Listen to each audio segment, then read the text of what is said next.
Ladies and gentlemen, this is certainly a pleasure for myself and the crew that again we're doing a documentary with Dr. Barry Fell, a gentleman that has, as far as I am concerned, has expanded epigraphy and many other ancient artifacts, languages, and the young people of this nation and the world should be very appreciative of this, as many of you are, I know that.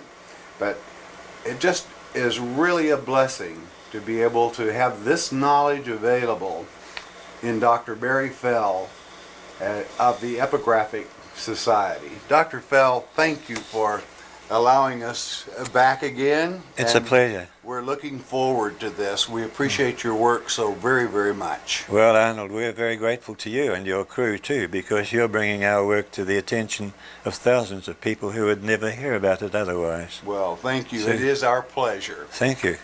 Ladies and gentlemen, this is the continuation of a program that Dr. Arnold Murray enabled me to do 3 years ago, dealing with the decipherment of some mysterious tablets found in Easter Island, and which had not been deciphered up to that time. Today we're going to take the work forward for the work that's been done in the intervening 3 years, and then, as we shall see later on, we're going to have to expand the area of investigation to cover much more of the Pacific than where we started. Easter Island is part of the Polynesian Triangle, as it's called, as you see in the map there. New Zealand at the southwest corner, Hawaii in the north corner, and Easter Island in the eastern corner, a huge area of the Pacific over which there are hundreds of islands scattered, all with people speaking dialects of the Polynesian language. Obviously that's because their ancestors sailed to all the different islands where they now are. The island, Easter Island, is famous for another reason, more famous still for its gigantic statues, which have always been a matter of mystery to visitors to the island. Huge statues arranged in rows or standing singly, carved from volcanic rock by the original inhabitants of the island.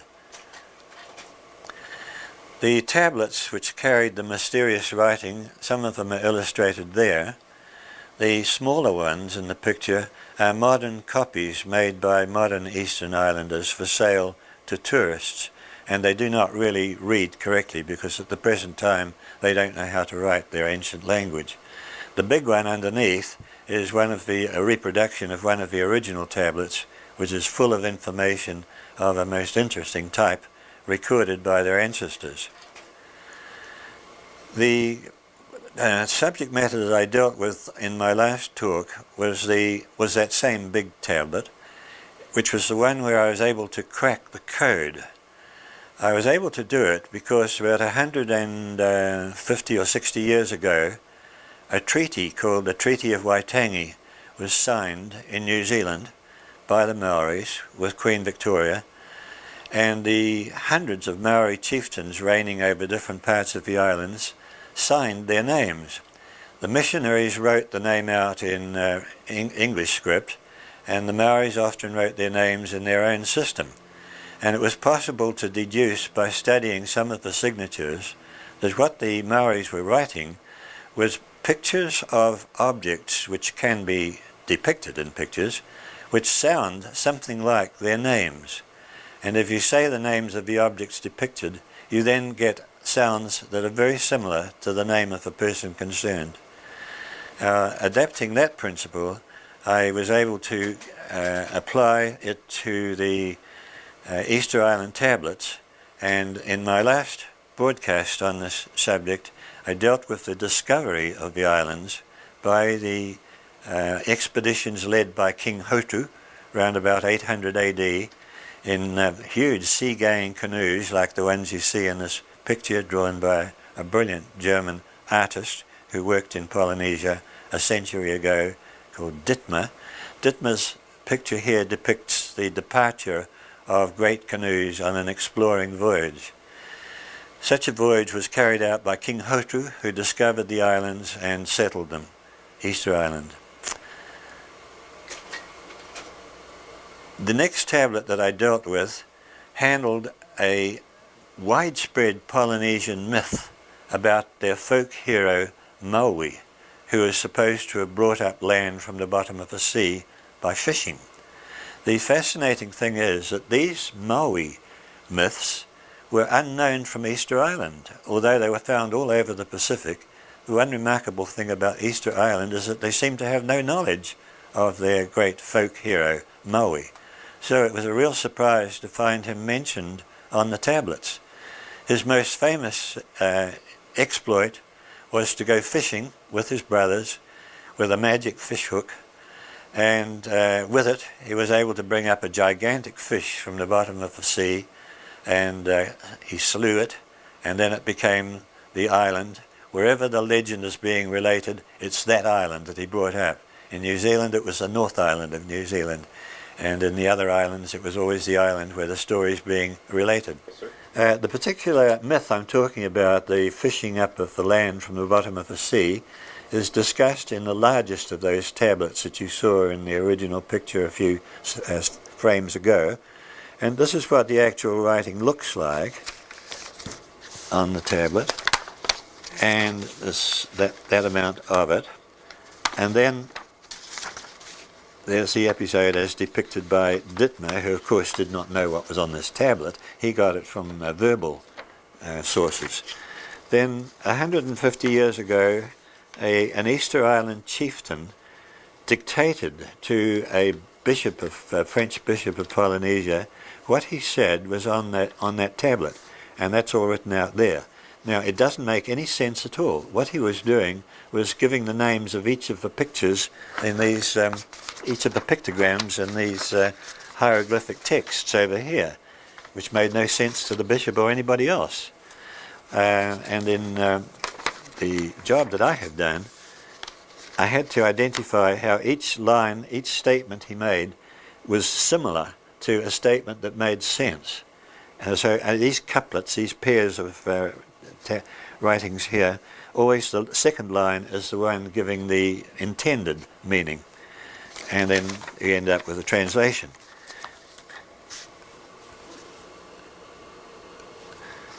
These papers, published year by year since we last did this program, have appeared in the various volumes of ESOP, E-S-O-P, the Epigraphic Society Occasional Papers, some of which are laid out on the table here. And the first of the ones that I did was this one of the fishing up of the sea.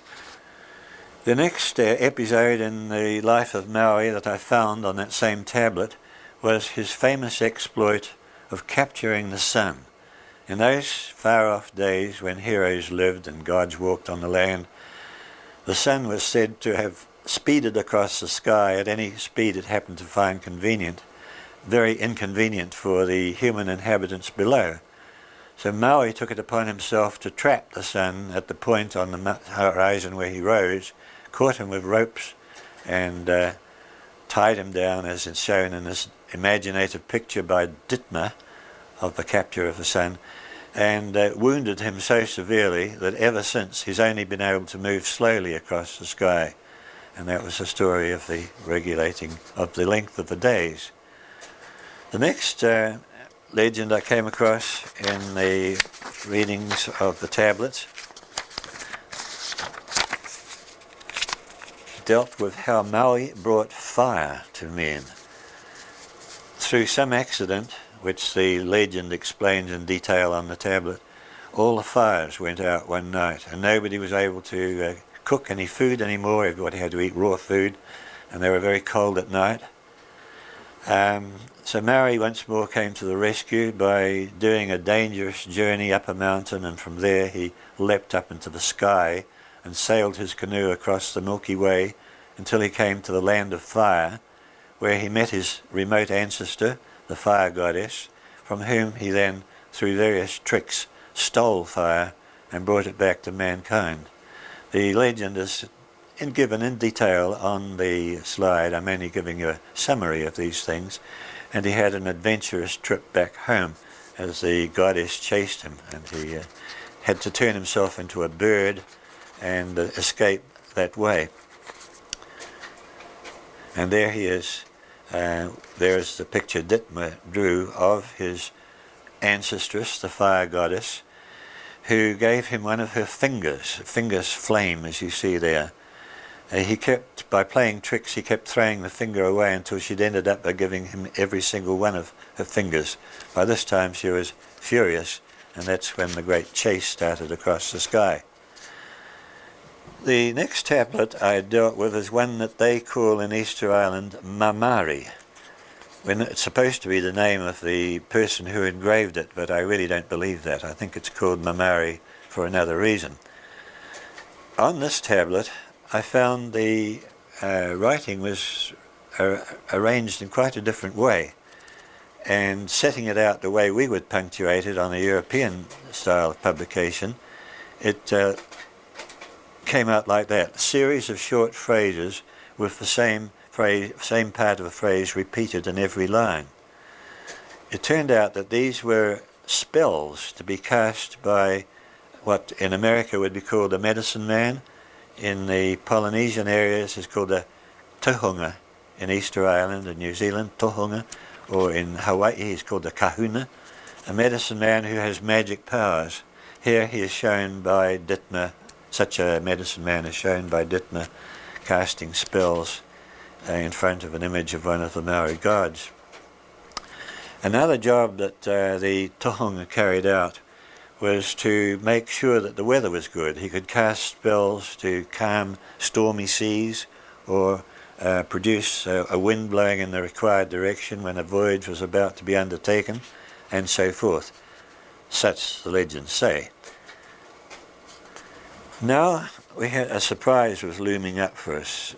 This map of the Polynesian Triangle shows more detail and is probably harder to see on the screen than the simpler one that I showed before. I'm showing it because I want you to see that while Easter Island is at the eastern extremity of a triangle, in the middle of a triangle is what we call nuclear Polynesia, and the principal island right at the center is Tahiti, often called Society Islands. Tahiti. Our attention is going to be suddenly drawn away from Easter Island to Tahiti. This came about because, by chance, when reading a book about the French artist Paul Gauguin, with no idea that I was going to find anything of concern to me, I came across this picture of a painting which is now in the Art Institute in Chicago, depicting his Tahitian wife, Gauguin, the painter Paul Gauguin's Tahitian wife, called Tehamana, and I could see there was Easter Island writing behind her. This was astonishing because he was painting in Tahiti, about 2,000 miles away from Easter Island. He never went to Easter Island. How could it come about? He lived in a different period from when the Easter Island chief dictated the tablets to the French bishop. He was living much later. The chieftain was in Tahiti around 1860, whereas Gauguin did not go to Tahiti till about 1893 or thereabouts. So this was a great mystery. The first thing was to set about deciphering it. Looking carefully at the picture, at a particular section of it, which I'm showing there, we found the Polynesian words written in French characters,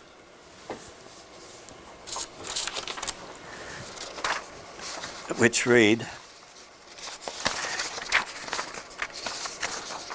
in Polynesian, "The many ancestors of Tehamana." That's written out in ordinary Latin letters. You can see part of that there.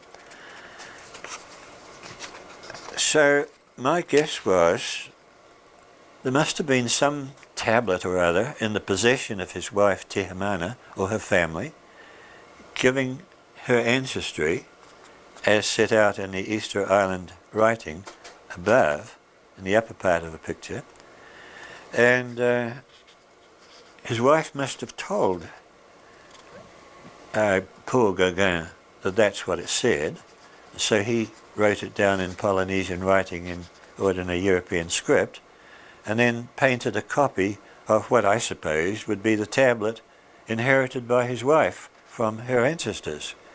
It turns out that if you apply to that Easter Island inscription, as it seems to be, the same sound values that the Easter Island chieftain assigned to them at the time when the bishop wrote out that dictionary that I described in the last program on this subject. If you give those sound values to those letters there, you can quickly see that the characters in fact do match the Easter Island characters. There's the actual painting drawn out in the middle, and above each of the supposedly Easter Island characters is the Easter Island way of writing it. It's easy to match them. And then using the sound values that the chief gave us so long ago, we can arrive at a Polynesian statement. It became apparent when doing that we're dealing not with Easter Island dialect of Polynesian, but certain words were in the Tahitian dialect, and that when you render them that way, you get back the following statement. It says, "The many ancestors of Te Hamana, powerful men of property, drummers, men of importance, warriors bold, as well as others long since forgotten." Well, this is very interesting. How could it be that this statement, written in Easter Island script but in Tahitian dialect, had existed somewhere, no one had ever seen it, and Paul Gauguin had apparently been able to make a copy of it? Having worked out what it said, we then made it the subject of one of the articles in an issue of Aesop, and we used Paul Gauguin's painting as the cover of that particular issue, as you see there. About that time, I received a wonderful letter from chieftains, a chiefly family, one of whose members was a judge. Jock McCulloch is his European name, living in the central part of Polynesia, in an island north of New Zealand called Rarotonga. And they sent me a gift. They sent the gift of this ancient Polynesian adze carved in whalebone. It was an heirloom which they then were so generous as to give to me to wear. And this is what they wrote. It's Jock McCulloch is the European name of the writer, and his wife is Akatina. She's a chieftain in the Rarotonga hierarchy.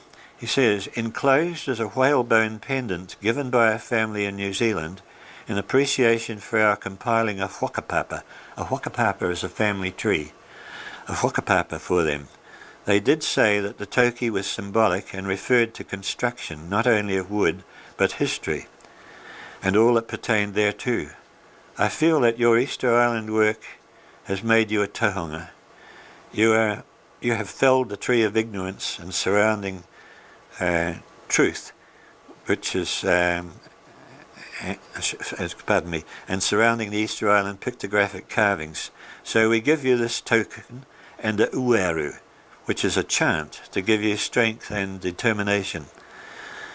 This is what I learned at the island of Enuamanu, where I served for some years as the government agent from 1961 till 1967. And he then gives me the wording of the ueru, which is chant. It starts off, "E rongo e tane, ke ikutaku toki, ke tua ki te tumu o te waka." I won't continue to read it in Polynesian. And here's the translation. It's addressed to two gods, Rongo, the god of the sky, and Tane, the god of the forest.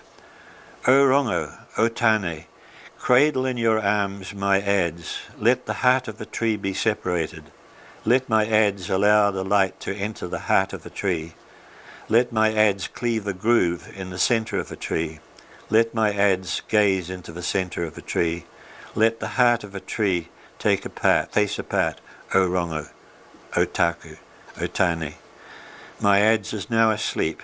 It rests pillowed in the arms of Maukate, the westerly wind." Well, that wonderful token from Polynesia, it sure did give me strength to carry on with my decipherments.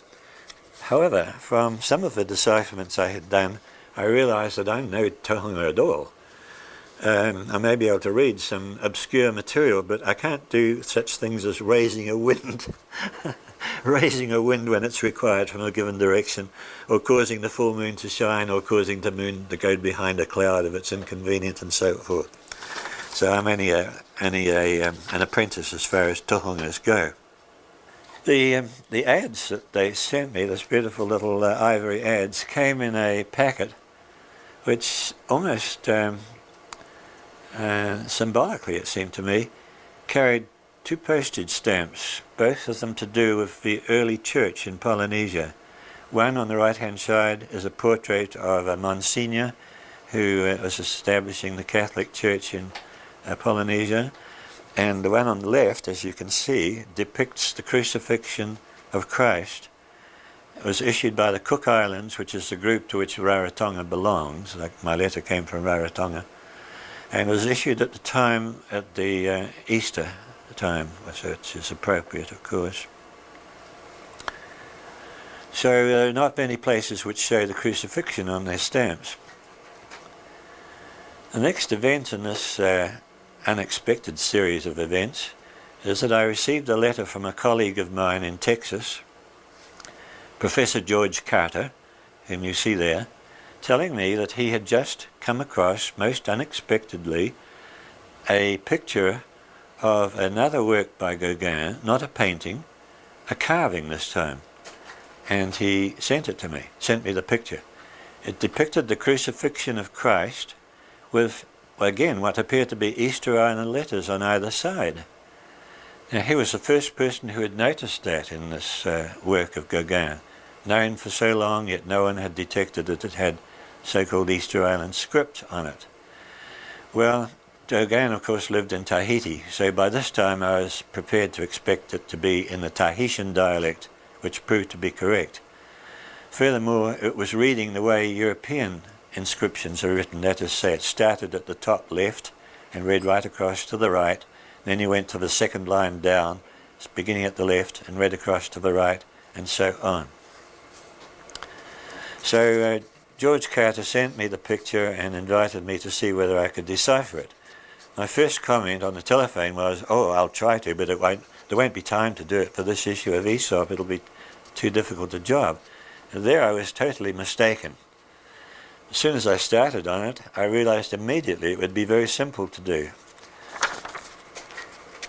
First thing, I had to write out the signs that you saw in the crucifix there, taking them in the order in which they appear, and writing them out in horizontal lines, and then numbering each one. Then we dealt with each sign separately, and it's so simple and straightforward that I'd really like to go through it with an audience, because I think you'll find it a wonderful way to get to know how Easter Island writing and other Polynesian writing, such as Tahitian, can be deciphered. The first signs on the left, numbers 1 and 2, you see them at the top left there. Now I go back to the signs again. Number 1 is a ring. So you say the word for ring in Tahitian. The word for ring in Tahitian is tipea. The part represents K in other parts of Polynesia. So where you say tipea in Tahiti, you would say tipeka in New Zealand. Tipea. But tipea is a homophone. That is to say, it sounds the same. It's a homophone of te pea, which means the cross. So, of course, as you can guess, as soon as I saw that parallel, I said, hey, this is going to deal with a Christian topic which we've never encountered in Polynesia before. This has been written in modern times. The next sign is a palm frond, for which the Tahitian word is tamara. But tamara is a homophone of tamara, which means blessed sun. Now, in reading Easter Island writing or Tahitian writing, you have to supply the little prepositions or intermediate minor words yourself. So what this is saying is the cross of the blessed sun. S-O-N. And we go to the next part of the top line. The first sign is number 3. Now that was given by Metora, the chief who visited Tahiti in 1860. He gave that in his list of symbols he gave the bishop, and he told him that meant God, Atua. And the next sign is one that we've encountered also on the painting of his wife. It occurred on that one too. A person sitting, pronounced noho in Easter Island, but in the Tahitian dialect, arahi. So it gives noho arahi, but that is the same. That has almost exactly the same sound as the Tahitian words meaning to pray. So we're getting a translation now which says it's the cross of the Blessed Son of God praying for, and now we're going to the next sign. That sign we've encountered in a previous program. It means pardon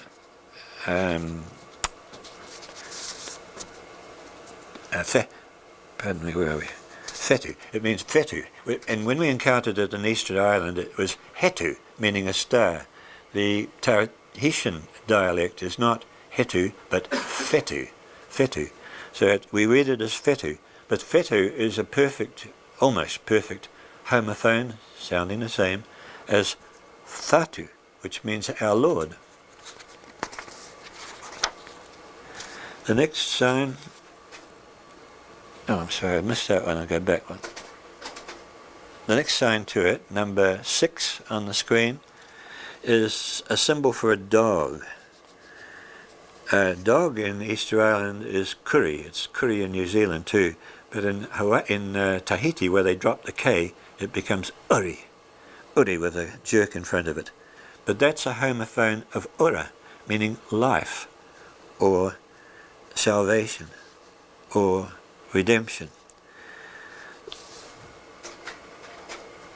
The next sign after that, number 7,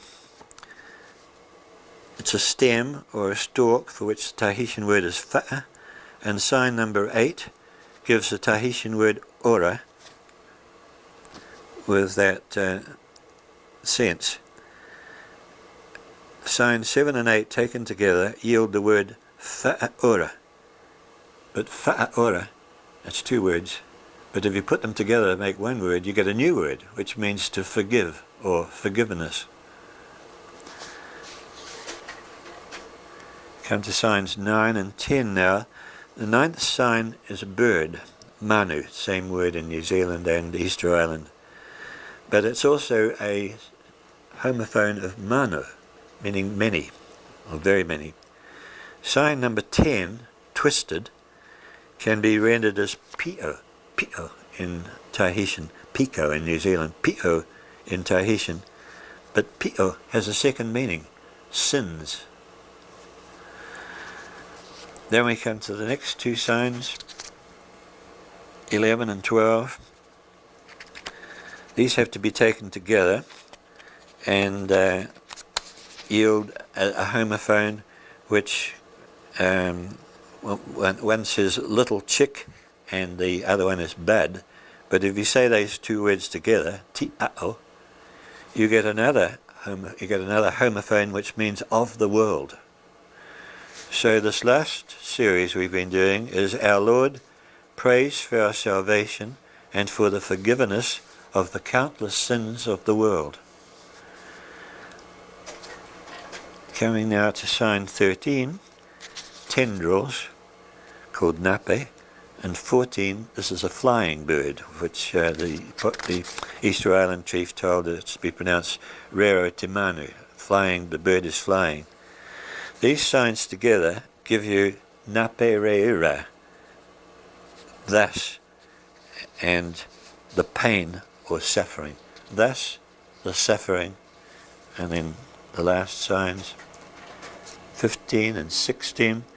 15 is a spider, tirahu, with 16, ara, a branch, to form tirahu ara, spider branch. But that's a homophone of the Tahitian word meaning Tirahuara, the Saviour. Such were the sufferings of the Saviour. Now, how did this happen? It's obvious that my earlier theory that Te Hamana, his wife, had a copy of some ancient genealogy of her family, and that Gauguin had been allowed to copy it, so that won't work anymore. Because here we have a whole series of Christian terms that weren't used in ancient Polynesia. And so I had to hunt through all the ancient dictionaries and look through the early editions of the Bible and Polynesian scripts, Polynesian translations of the Bible, to find these words. And I found they all dated back to about 1830 at the earliest in the various islands. So it couldn't possibly be older than that. And all the indications are it was Paul Gauguin himself, the carver of the crucifix, who made it up himself. That's the only way we can account for it. So apparently he didn't just have a piece of engraved wood given to him by his wife. He was taught how to read and write Polynesian script, something that's totally unknown. It's been believed right up till now that no modern person could read the tablets. And as for writing them, it didn't even enter into our ideas. So this, of course, raises a question: how did Paul Gauguin achieve this? So I began to read all I could about Gauguin and look at books about his life and his paintings. There is a self-portrait that he did. And here we have a tropical painting by him.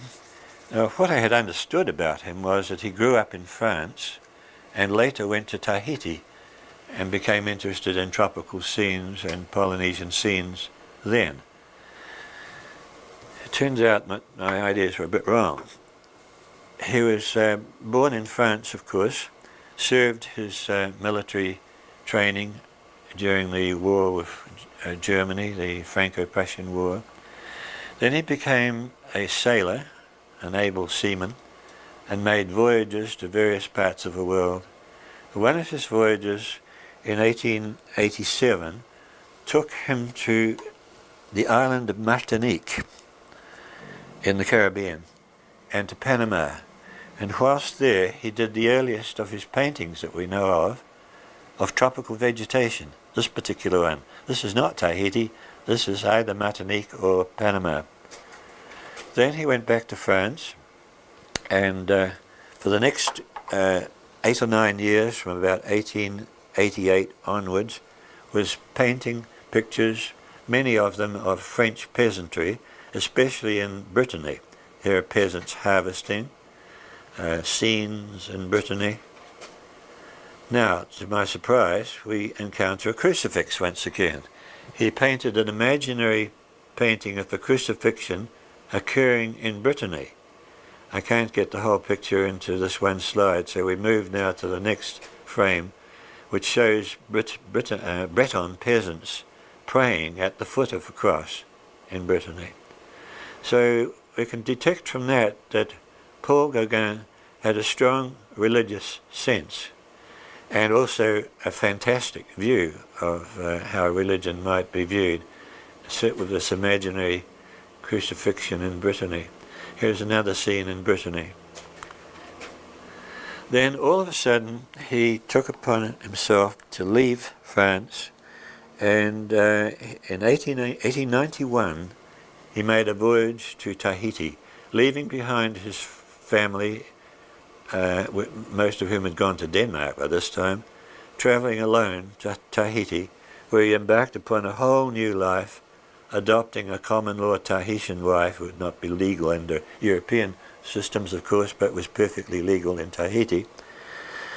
And so he came to know Te Hamana, his wife. Almost as soon as he got to Tahiti, he immersed himself in studies of Polynesian mythology and religion and began to write this notebook, of which we see pages here. This book is preserved now in the Louvre in Paris.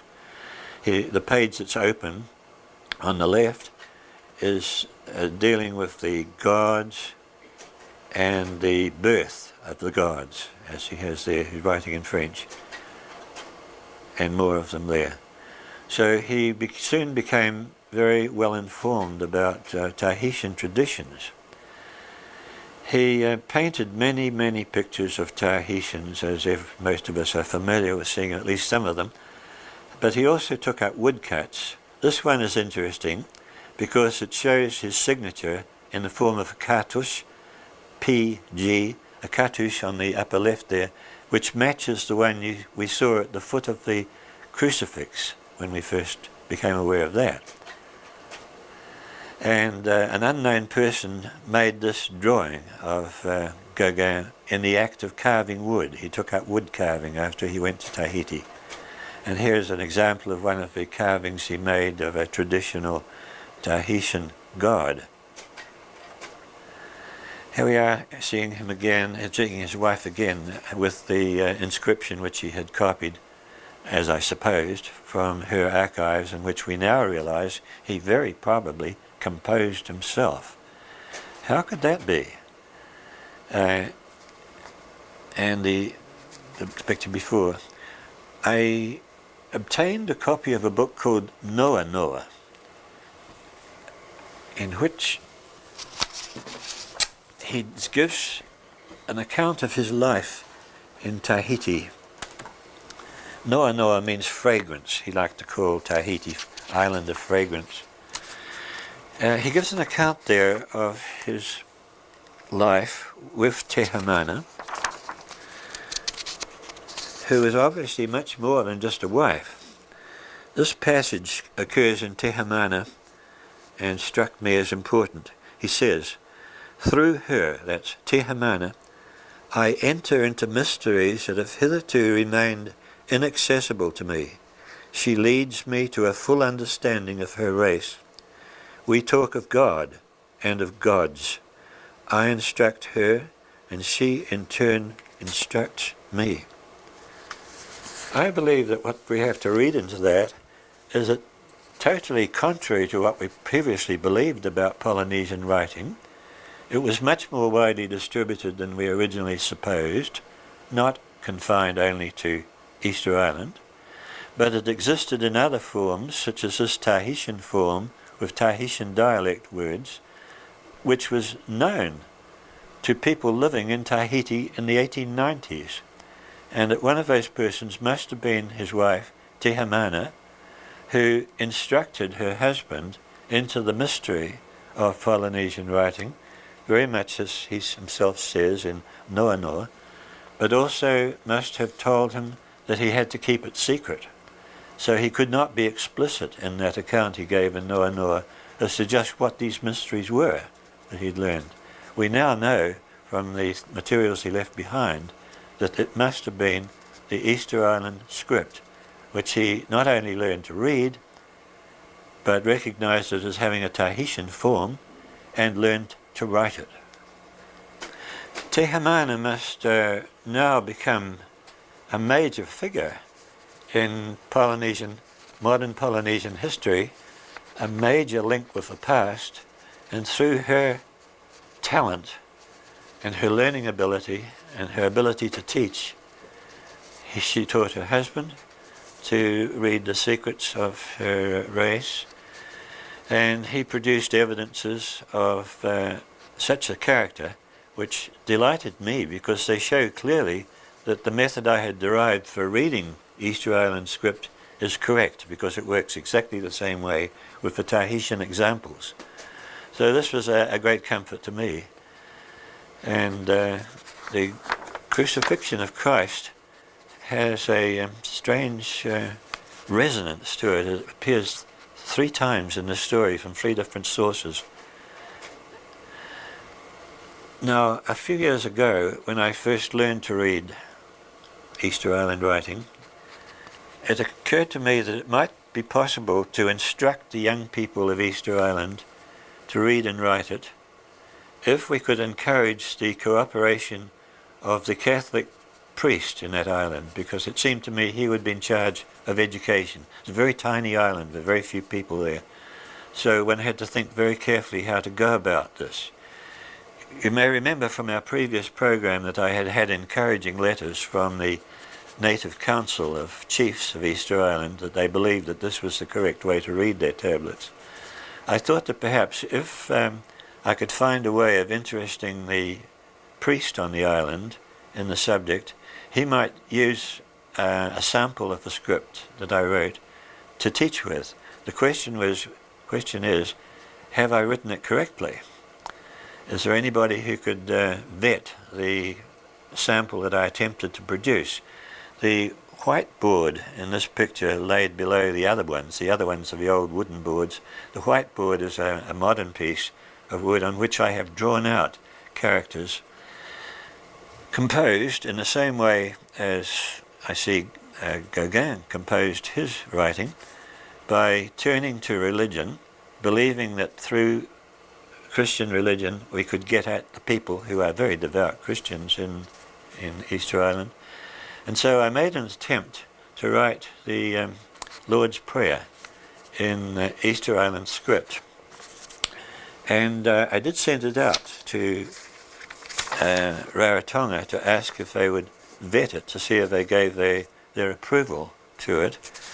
Unfortunately, the judge with whom I was communicating, Jock McCulloch, was taken ill and had to go to New Zealand for a heart operation at that time. So we didn't make much progress. However, Gauguin has come to my rescue, and I see from what he did that obviously what I was doing was on the right track.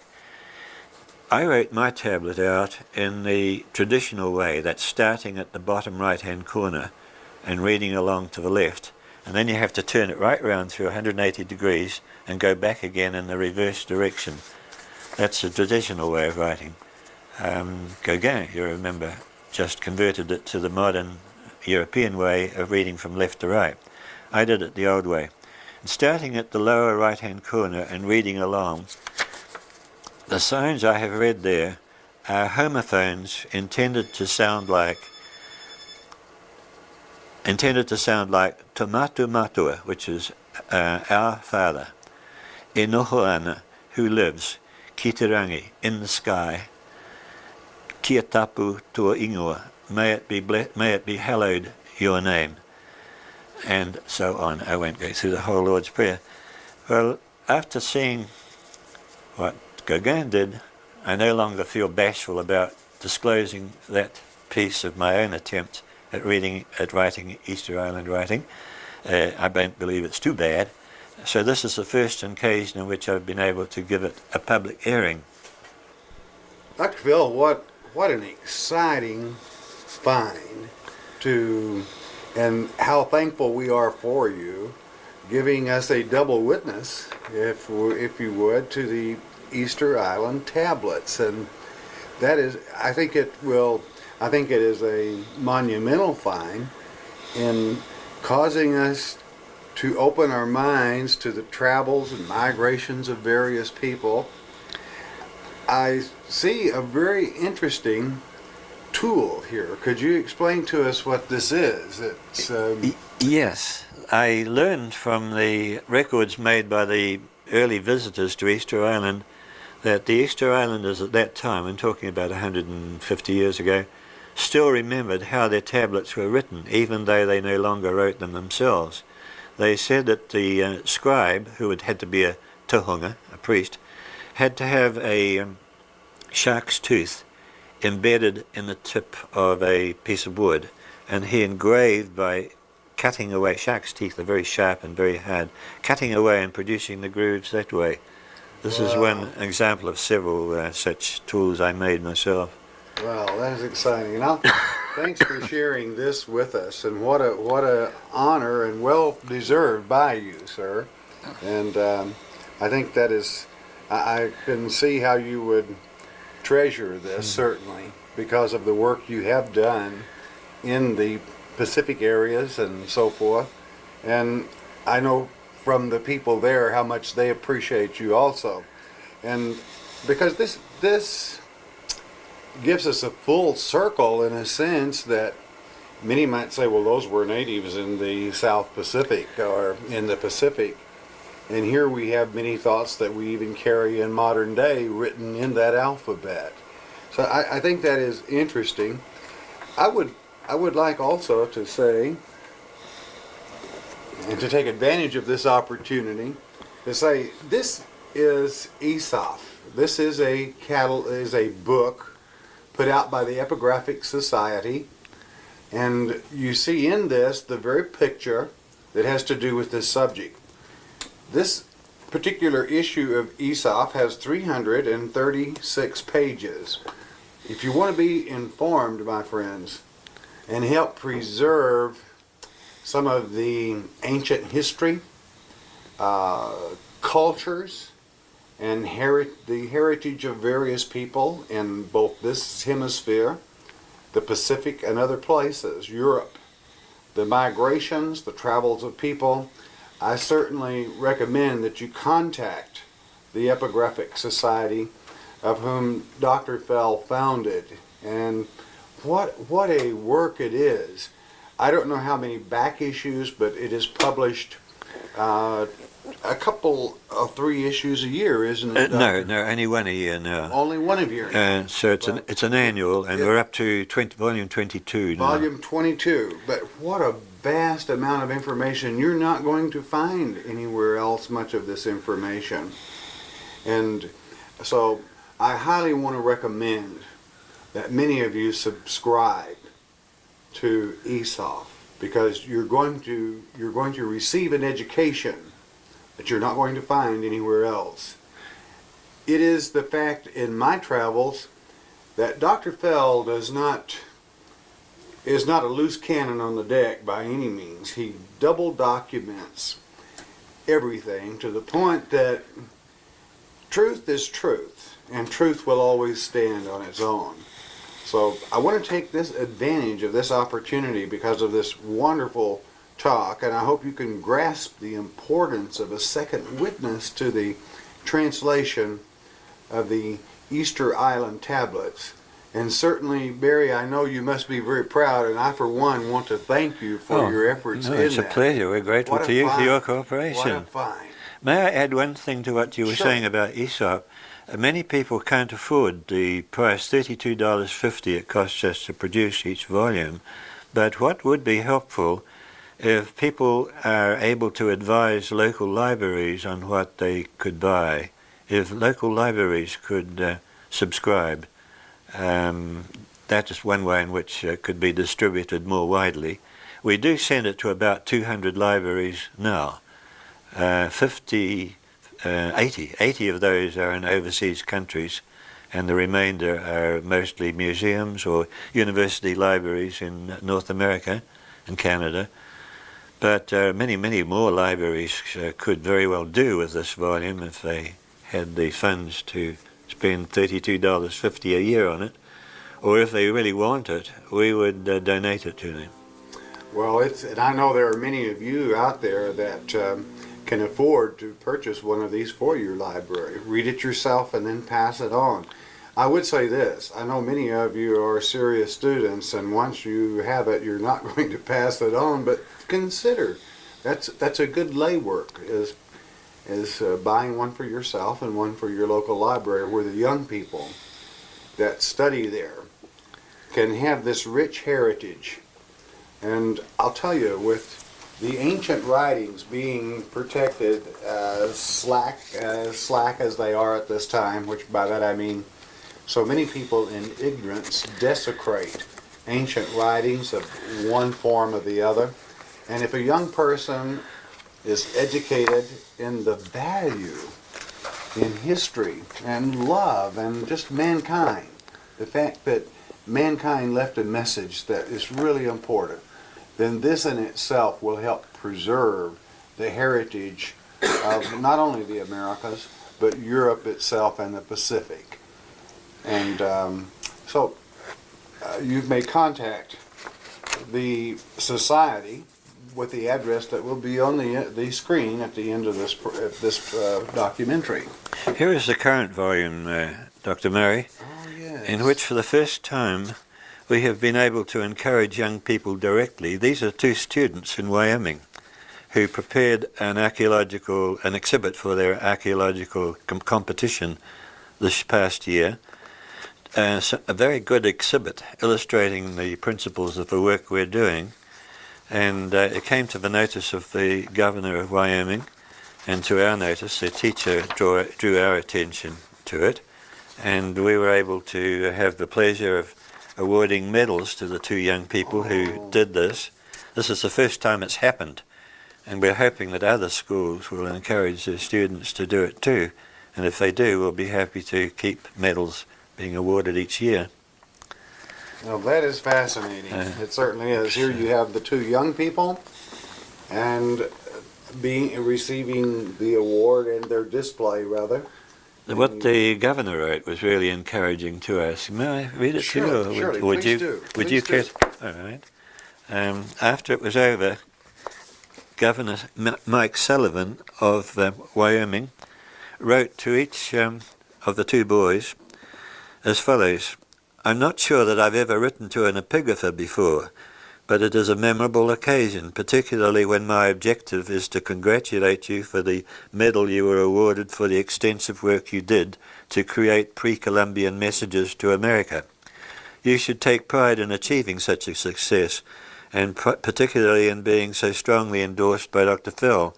Many of us, whose years number significantly more than yours, will not realize such accomplishments in our lives.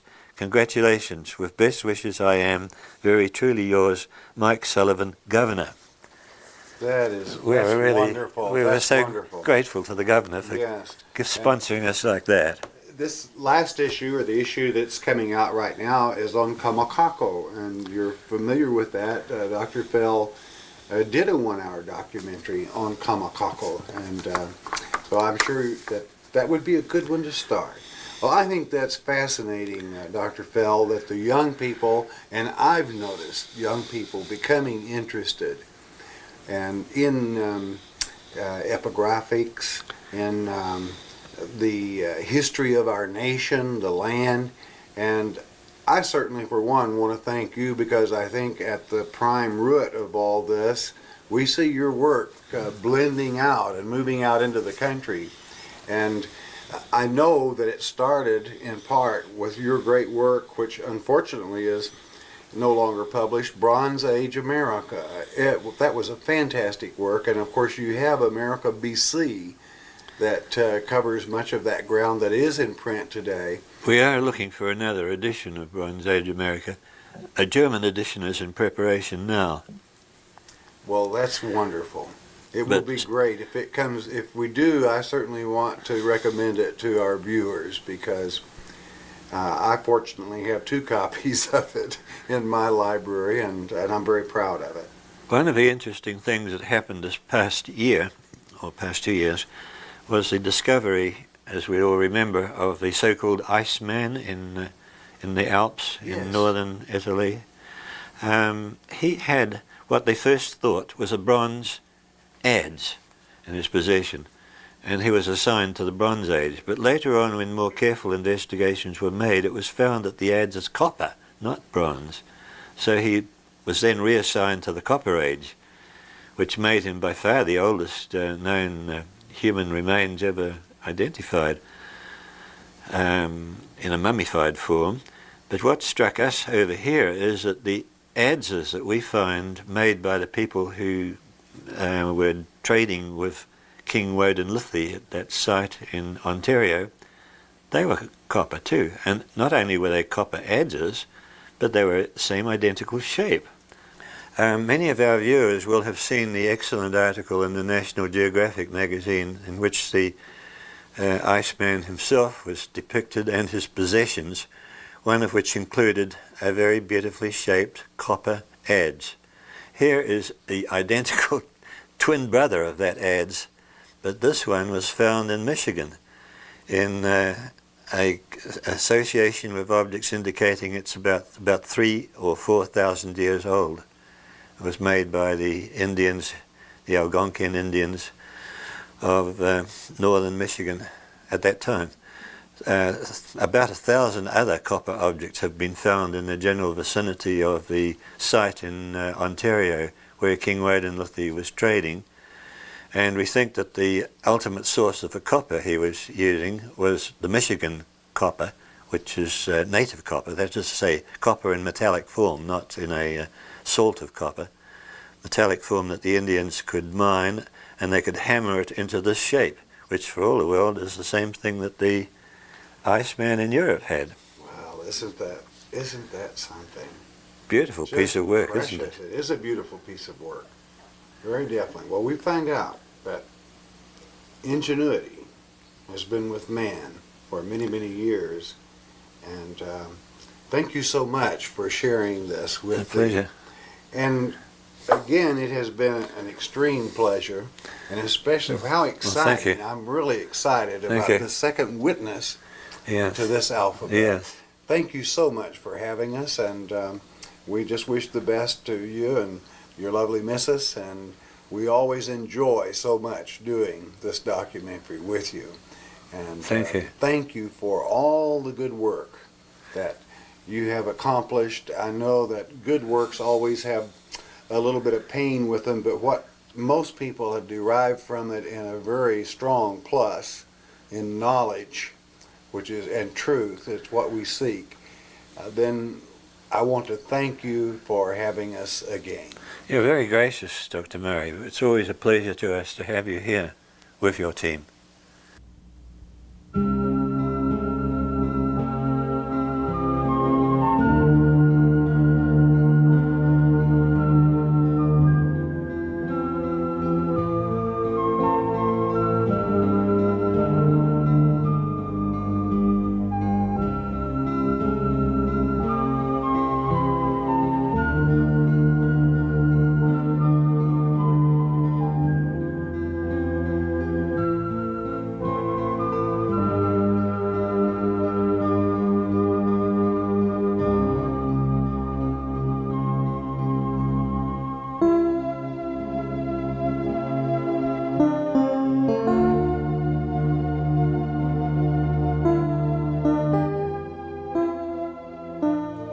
Matua, e noho nā, ki te rangi kia tapu tō ingoa, kia tae mai tō rangatiratanga, that's thy kingdom come. No te rangi in the sky, ki te henua, as on the earth.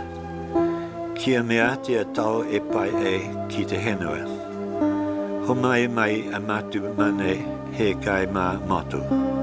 Mō tēnei rā, kia murua o matuhara. Haka ora matu itakina, that's deliver us from evil.